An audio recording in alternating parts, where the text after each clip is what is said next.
हाय रामा, ये क्या हो गया? पार्ट 1। इस कहानी में सुने कि मैंने अपने बॉयफ्रेंड के प्रमोशन में मदद करने के लिए उसके बॉस को खुश करने का प्लान बनाया और होली की पार्टी में उन्हें इनवाइट भी किया। अब जानिए आगे क्या हुआ इस पार्ट में। यार डॉली, तुम भी मुझे सिर्फ योगेश कहो तो अच्छा लगेगा, योगेश ने हल्की मुस्कान के साथ कहा। ये रोहित कब तक आएगा? योगेश ने थोड़ी बेफिक्री से पूछा।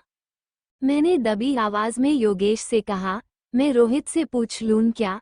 योगेश ने खुद ही रोहित को फोन लगाकर पूछा कि वो कब तक आएगा।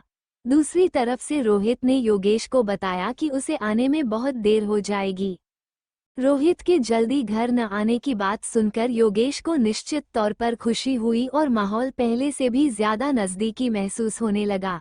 मुझे अंदाजा हो गया था कि आगे का माहौल और भी ज्यादा रोमांचक होने वाला है। मैंने पूरा ग्लास एक ही झटके में खत्म कर दिया। डॉली, तुमने अपने आप को बहुत अच्छे से मेंटेन किया हुआ है, योगेश ने मेरी ओर देखते हुए कहा। थैंक यू सर, मैंने मुस्कुराकर योगेश को बोला और शरारत में उनके दाहिने गाल को हल्के से छू लिया। अरे सॉरी सर, आपके गाल पर लिपस्टिक का निशान रह गया। ये बोलकर मैंने टेबल से टिश्यू उठाया और मुस्कुराते हुए उनके गाल को साफ कर दिया। इसी दौरान मैंने अपनी नाइटी का गाउन ठीक किया। जैसे ही मैं गाउन ठीक करके खड़ी हुई, गाउन का आगे का हिस्सा हल्का सा खिसक गया।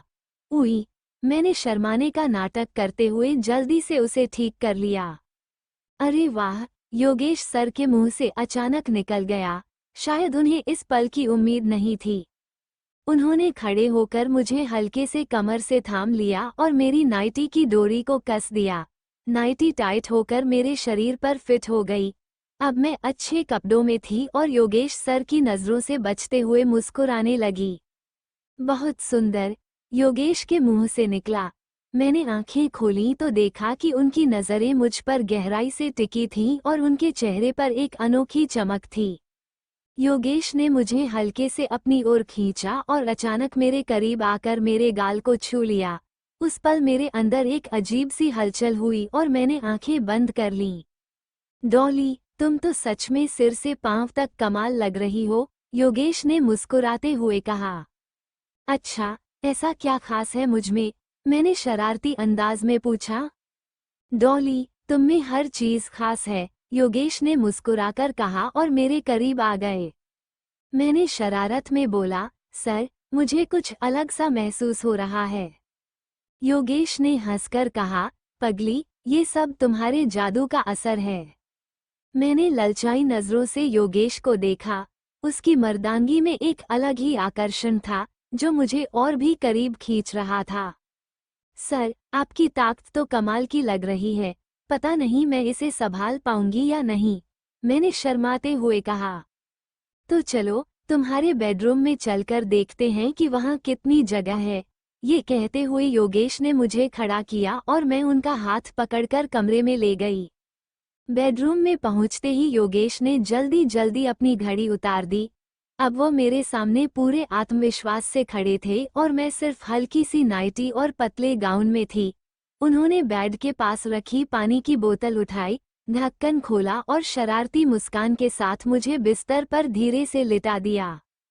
उन्होंने मुझे जांघों से पकड़कर अपनी ओर खींचा और मेरी टांगों को धीरे से अलग कर पास आ बैठे। हमारी नजदीकियां अब और भी गहरी हो रही थीं। सर, थोड़ा ध्यान रखिए, मैंने मुस्कुराते हुए कहा, लेकिन तब तक बहुत देर हो चुकी थी। वह मुझे अपने और करीब खींच चुके थे। हमारे बीच का रोमांच अब अपने चरम पर था और उनका हर स्पर्श मेरे भीतर एक अजीब सी सिहरन भर रहा था।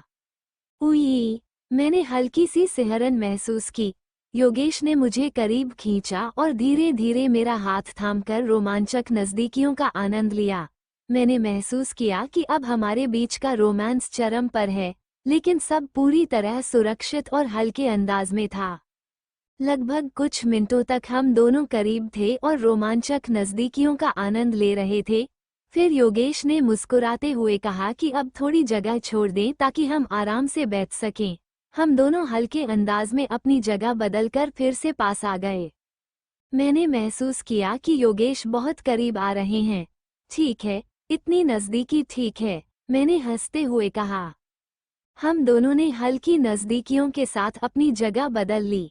ओह, ये थोड़ा ज्यादा पास है, मैंने चुलबुले अंदाज में कहा। योगेश हंसते हुए पीछे हट गए।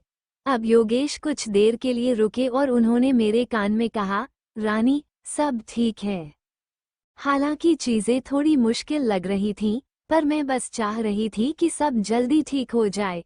इस दौरान हम बस हंसी मजाक और चुलबुले पल साझा कर रहे थे। योगेश और मैं थोड़े नज़दीकी पल साझा कर रहे थे। हालांकि स्थिति थोड़ी अजीब लगी, लेकिन हमने हल्के फुल्के अंदाज में हंसी मजाक के साथ पल बिताए। हमारे बीच की नज़दीकियां थोड़ी मज़ेदार और रोमांचक हो गई थीं।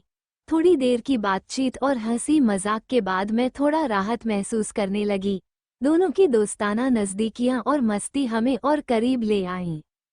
क्या आप चाहेंगे कि कहानी को और भी ज्यादा सुरक्षित और सकारात्मक बनाया जाए? तो दोस्तों, अगर आपको ये कहानी पसंद आई हो, तो लाइक करें, अपने दोस्तों के साथ शेयर करें और कमेंट करके हमें अपनी राय ज़रूर बताएं। ऐसी ही और बेहतरीन कहानियों के लिए हमारे चैनल को सब्सक्राइब करना न भूलें। धन्यवाद।